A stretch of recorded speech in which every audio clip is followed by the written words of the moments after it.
شاید کچھ مدد کر سکوں۔ بات وہی تھی جو میں نے عائشہ سے ملتے ہی محسوس کر لی تھی۔ تھوڑی دیر سوچنے کے بعد وہ بولے، کیا عائشہ کے گھر جانا ہوا؟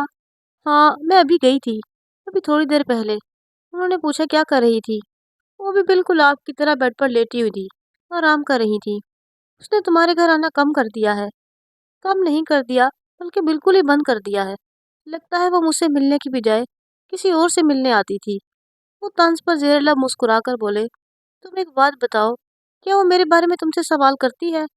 نہیں، میں نے ان کو مایوس کر دیا۔ اچھا، تم اس کے بارے میں کیا جانتی ہو؟ کچھ زیادہ نہیں۔